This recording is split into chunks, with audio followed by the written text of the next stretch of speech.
राधे राधे दोस्तों, मुझे किसी ने नहीं बताया था कि वाराणसी में शांति मुझे इतनी गहराई से महसूस होने वाली है। ये सच है कि अगर आप एक खूबसूरत ट्रिप या टूरिस्ट वाली जगह ढूंढ रहे हैं तो शायद ये वीडियो आपको थोड़ा सा अलग लगे। लेकिन अगर आप कुछ ऐसा अनुभव करना चाहते हैं जो दिल में बस जाए और हमेशा मेरे आपके साथ रहे, तो इस वीडियो को स्किप बिल्कुल मत कीजिएगा। ये एक ब्लॉग नहीं है, ये मेरी उस यात्रा की कहानी जहाँ कदम कदम पर आस्था है, इतिहास है और अलग ही ऊर्जा है। इस यात्रा में मैं आपको ले चलूँगी काशी की तंग गलियाँ, मंदिरों की श्रृंखला जिसमें काशी विश्वनाथ टेम्पल, पवित्र गंगा के 84 घाट और वह अनुभव जिन्हें शब्दों में पूरी तरीके से बयान नहीं कर सकते। तो आइए आप मेरी आध्यात्मिक यात्रा का हिस्सा बनिए। वैसे तो ये एक बिजनेस ट्रिप था, लेकिन इतनी पावन धरती पर आकर ये बिजनेस ट्रिप कब आध्यात्मिक यात्रा में बदल गया पता ही नहीं चला। फटाफट पैकिंग की और हम निकल पड़े। प्लान इतना अचानक था, लेकिन फिर भी हम टाइम पर एयरपोर्ट पहुंच गए थे और हमारी फ्लाइट एज यूजुअल डिले चल रही थी। एयरपोर्ट में काफ़ी लंबा इंतज़ार करना पड़ा। सिक्योरिटी चेक इन, सामान लगेज सब सबमिट किया और उसके बाद हम आ गए थे लंच के लिए, क्योंकि उस दिन थोड़ा होली वाला माहौल चल रहा था, तो घर पे भी काफ़ी काम था, तो उस चक्कर में लंच का टाइम ही नहीं मिला था। तो सोचा इसी बहाने थोड़ा टाइम पास भी हो जाएगा, और ये सोचकर हम लॉन्च आ गए। लॉन्च में खाने की बहुत सारी वैरायटीज़ थी।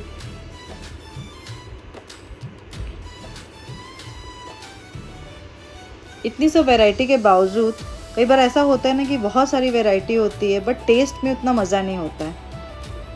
बिल्कुल वही चल रहा था। खाना ठीक था, बुरा नहीं था, बट उतना खास नहीं लगा। फिर भी मैंने पेट भर खाना खाया क्योंकि मुझे तो बहुत ही ज़्यादा भूख लगी थी।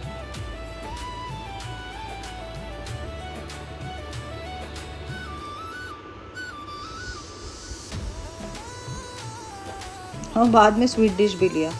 और जब मेरी फ्रेंड ने मुझे पूछा कि खाना कैसा लगा, तो मैंने उसे बोला कि ठीक था, उतना कुछ खास नहीं। तो उसने बोला अगर तुझे पसंद नहीं आया तो तूने इतना खाया, और पसंद आता तो कितना खाती थी। वो कई बार होता है ना, कुछ रिश्तेदार ऐसे होते हैं जो शादी में खाना खा के बोलते हैं कि मज़ा नहीं आया। शायद उन रिश्तेदारों की श्रेणी में मैं भी थी। और फिर हम थोड़ी सी विंडो शॉपिंग कर रहे थे। एक्चुअली ये मुंबई का डोमेस्टिक टर्मिनल था, तो यहाँ पे शॉपिंग के ज़्यादा ऑप्शंस नहीं थे। इंटरनेशनल में काफ़ी ऑप्शंस मिल जाते हैं। तो हम लोग जस्ट टाइम पास कर रहे थे कि जैसे तैसे टाइम कटे और बोर्डिंग स्टार्ट हो, और इसी सोच के साथ हम आगे बढ़ रहे थे। और कंटिन्यूसली एयरलाइन का मैसेज आ रहा था, आधा घंटा delay, 1 hour delay, 2 hour delay. तो लग रहा था कि पता नहीं ये रास्ता कब इतनी जल्दी कैसे कट पाएगा। फाइनली टाइम आ गया था बोर्डिंग का और हम बोर्डिंग के लिए रेडी थे। और तब तक शाम को कुछ 5:30-6 बज गए थे, तो थोड़ा सा मौसम भी थोड़ा अच्छा हो गया था। देखिए कितनी अच्छी हवा चल रही है यहाँ पर। ऐसा खाली स्पेस मुंबई में तो बिल्कुल नहीं दिखता है। तो इतना अच्छा लग रहा था मुझे, वहाँ पे खड़े हो गए ही अच्छा लग रहा था कि थोड़ी हवा लगी। वरना ये एयरपोर्ट टर्मिनल्स में जो एसी चलता है उसकी वजह से और थोड़ा सा प्रॉब्लम हो जाता है, कंटिन्यूसली एसी में रहना। तो थोड़ी नेचुरल हवा बहुत अच्छी लग रही थी।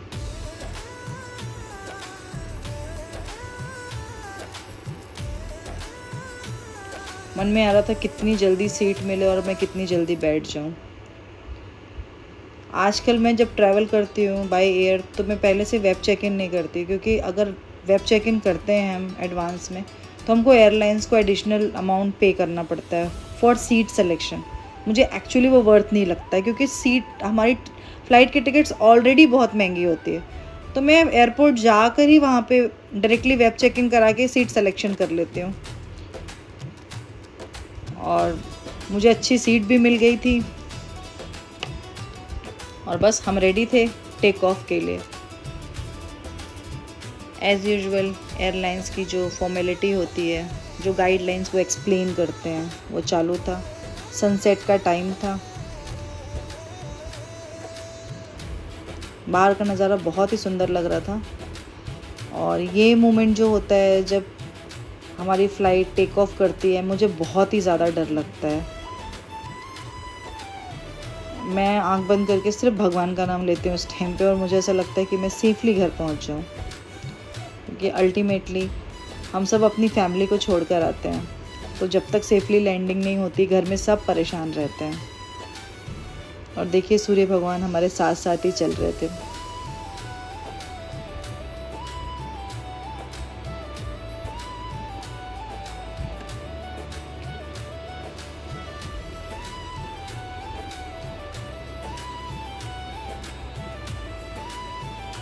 और ये मोमेंट जब प्लेन ज़मीन को छोड़कर हवा में जाती है, सबसे हॉरिबल मोमेंट मेरे लाइफ में वो होता है। मुझे बहुत ही ज़्यादा डर लगता है उस टाइम पे।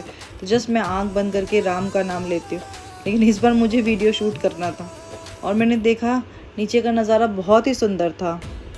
ऊपर से मुंबई बहुत ही सुंदर लगती है, ग्रीनरी, साथ में बिल्डिंग्स, पानी, बीचेस। ऐसा लग रहा था एक खूबसूरत दृश्य नहीं है, ये एक पेंटिंग है। चारों तरफ से मुंबई नगरी पानी से घिरी हुई है, कितनी सुंदर लग रही है देखो।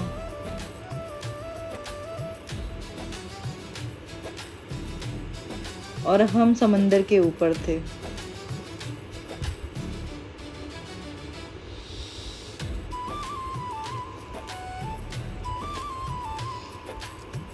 और इसके बाद थोड़ी देर के बाद अंधेरा हो गया था और ये पूर्ण चंद्रमा दिखा हमको।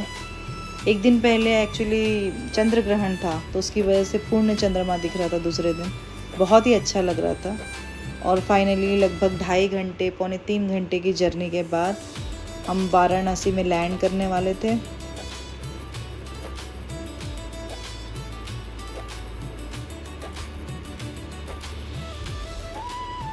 और मैं बहुत ही ज़्यादा एक्साइटेड थी शहर को एक्सप्लोर करने के लिए।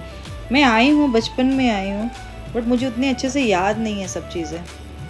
और फाइनली लैंडिंग हो गई थी। और सबसे बोरिंग पार्ट आता है ये बस के थ्रू टर्मिनल जाने का, जो अभी फेस करना था मुझे एक्चुअली बहुत मतलब एक तो इतना लंबा ट्रैवल करके आओ, फिर वो बस में बैठ के टर्मिनल जाओ। मुझे इतना बोरिंग होता है ना, मेरे ट्रैवल का सबसे बोरिंग पार्ट ये होता है।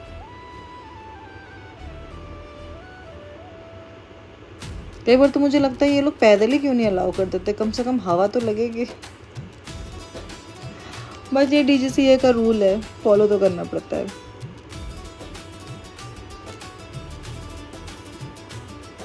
और अब फाइनली हम पहुंच गए हैं टर्मिनल, एक खूबसूरत प्राचीन शहर बाबा विश्वनाथ के दरबार में। और मैं हर दिन के बारे में हम लगभग 7 दिन के लिए यहाँ पे थे और मैंने हर दिन की कुछ ना कुछ प्लानिंग करके रखी थी कि मुझे आज ये करना है, वो करना है। तो मैं बहुत ही ज़्यादा एक्साइटेड थी कि मेरा आगे का दिन कैसे जाने वाला है। और मैं फ़र्स्ट टाइम देख रही थी यहाँ का टर्मिनल, क्योंकि इसके पहले जब भी मैं बचपन में आई हूँ तो मैं ट्रेन से ही आई हूँ। बारी थी लगेज बेल्ट में जाकर अपना लगेज कलेक्शन की।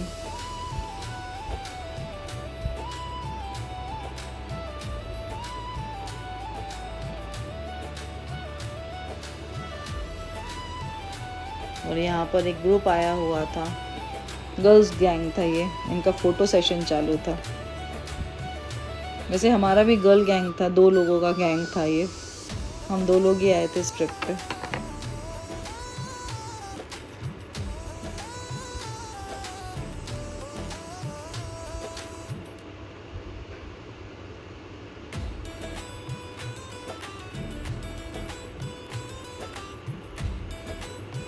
और मैं खड़ी थी, मेरे साथ में जो थी उनका बैग पहले आ गया था और मेरा बैग 20 मिनट के बाद आया। मैं इतना बोर हो गया था मुझे खड़े खड़े, ये कब आएगा। ये सब करते करते हम लोग को लगभग रात के 9, सवा 9 हो गए थे।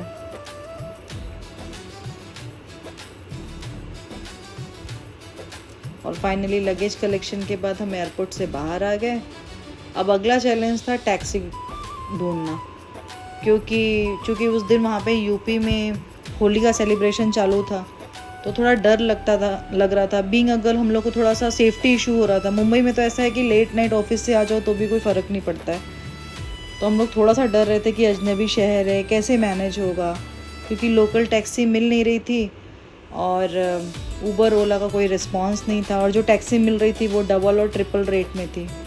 मुझे थोड़ा अंदाज़ा था क्या रेट है उस जगह का।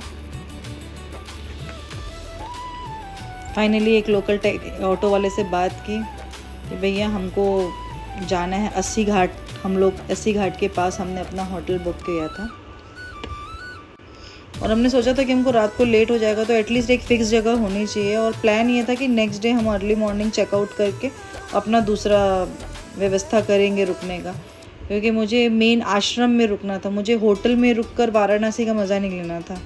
तो मेरा ये प्लान था कि हम एक रात तो रुक जाते हैं, क्योंकि रात को तो पता नहीं क्या मिलेगा नहीं मिलेगा। उसके पहले मैं वाराणसी आई थी तो थोड़ा अलग था, लेकिन इस बार मुझे वाराणसी काफ़ी अलग दिखा। सड़कें साफ़, स्वच्छ माहौल और हर तरफ उत्साह दिख रहा था। फाइनली हमने चेक इन किया होटल में। एक बेसिक सा होटल था और इसके बाद हम फ्रेश हुए और फ्रेशन अप होने के बाद हम लोग डिनर के लिए छत पर आ गए। और छत आने के बाद मेरे लिए सबसे बड़ा सरप्राइज़ ये था, मुझे लगा था कि 80 घाट में है तो थोड़ा दूर होगा। आने के बाद पता चलता है कि घाट का नज़ारा होटल से बहुत ही क्लियर व्यू है। इतना अच्छा लग रहा था। गंगा नदी सामने थी। मैंने गंगा जी को प्रणाम किया। मतलब आने के साथ ही गंगा जी के दर्शन हो गए, क्योंकि फ़्लाइट से नहीं होते, ट्रेन से आते हैं तो हमको ब्रिज से गंगा जी दिख जाती है। तो हमने खाने का ऑर्डर किया और बस वहीं बैठकर बाहर का नज़ारा देख रहे थे। बहुत ही पवित्र शांत सा माहौल। ऐसा लग रहा था कि सच में बहुत ही ज़्यादा दिव्य जगह है ये। फाइनली हमारा खाना आ गया था। हमने आराम से बैठकर अपना डिनर किया और खाने के टेस्ट से अंदाज़ा लग गया था कि बनारस में खाना तो एक्चुअली बहुत अच्छा मिलता है।